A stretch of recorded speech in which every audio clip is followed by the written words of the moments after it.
first graders, we're going to work with adding and subtracting today. So you're going to need to get out your page that says More Swimming Penguin Problems. It has a front side and a back side. You'll need a pencil, and we'll be ready to get started. So our directions say use numbers, pictures, or words to help solve the problem. Fill in the missing number in the equation when you find the answer. So you'll notice that each problem has a picture on the side, and each problem has an equation over here, but something different is missing in each equation. It might be the number at the beginning, it might be the number at the end, it might be somewhere in the middle.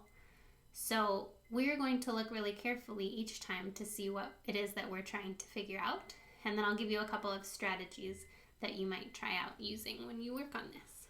So our first problem says 6 penguins are on the ice. 4 penguins are in the water. How many penguins in all? So this one is pretty simple. They tell you how many penguins are in both places, and they just want you to count all the penguins.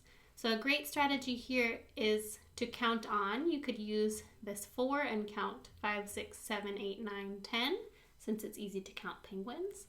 Or you could go the other way if you already know that 6 plus 4 makes 10. That would be a quick way too. Or if you'd like to draw a picture of the other 4 penguins so that you can count all of the penguins together, that would be a great strategy as well.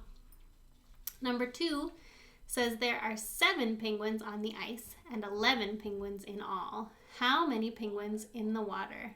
So this one is a little trickier. They show you the 7 penguins that are up here, but we don't know how many penguins are in the water. We just know how many penguins there are altogether. There are 11. So your job is to figure out how many more penguins go down here to add up to 11. So here's my advice. I would count the penguins that you have up here, the 7, and then I would start drawing penguins. And you could draw them down here in this empty space. And I would keep drawing penguins until you get to 11. So I would count 7, and I'd draw another penguin and say 8, and draw another penguin and say 9, until I had 11 penguins. And then you could see how many penguins did you draw. So drawing would be a great strategy there. Same thing down here.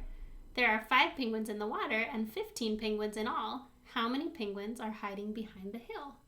So same idea, they've showed you some of the penguins and they told you how many penguins there are altogether, but you need to figure out how many are over here. So same idea, start with the penguins that you know and then draw more penguins until you get to the total.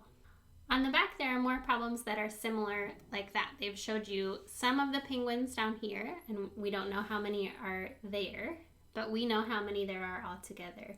So it's the same idea of drawing penguins until you get to the total number so that you can count all the penguins that you've drawn. So I'll let you do those ones by yourself. And then this number 6 here, this is a little trickier. It doesn't have a picture to go with it. So you are going to need to make a picture, I think. Unless you know some tricky things about numbers. It depends. Let's hear. It says, there were some penguins swimming in the water. 3 more penguins jumped in. Now there are 23 penguins in the water. How many penguins were in the water to start with? So some mystery number here of penguins plus 3 more equals 23 penguins. So you could do a couple of things here. You could draw a picture of the 23 penguins. You're going to need to draw them really small so they fit, or use a different piece of paper. And then you could cross off the 3 that we already know about and see how many are left.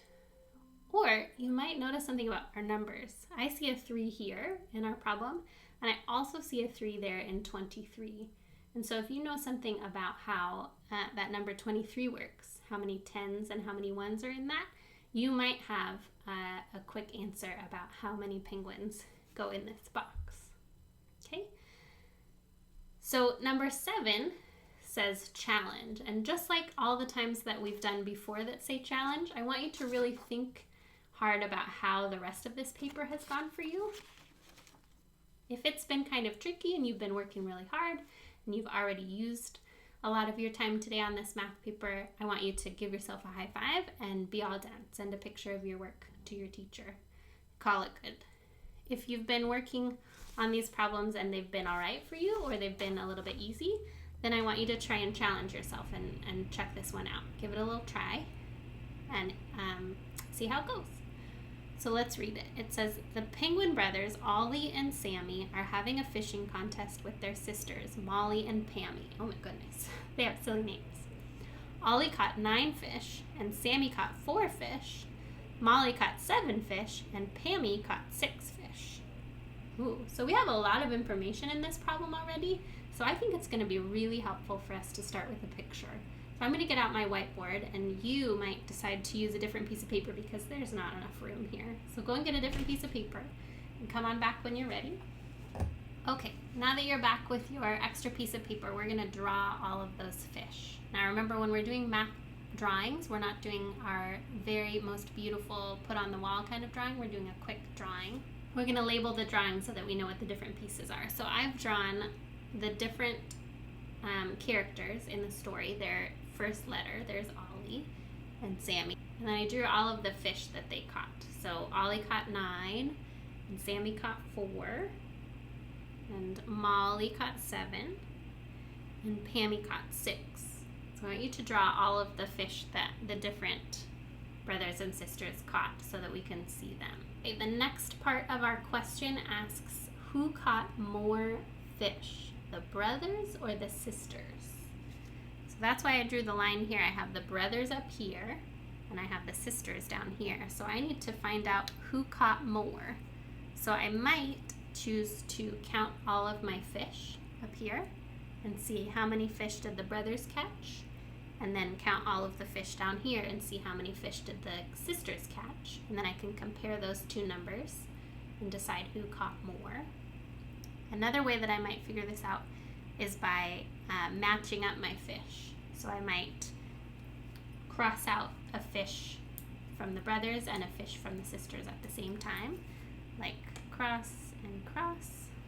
So I match them up, and then I see who has leftover fish. That could tell me the answer as well.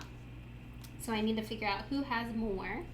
And then part B is how many fish did the brothers and sisters catch in all. And so to do that, you're going to need to add all of these numbers together. Okay? So when you're all done, you're going to need to send a picture to your teacher of the front and the back of your worksheet. And then if you did this challenge problem, you're going to need to send them a picture of your extra paper too, so that they can see how you solved this tricky problem. Nice work in math today, friends. Thanks for doing your best, and I'll see you again next time.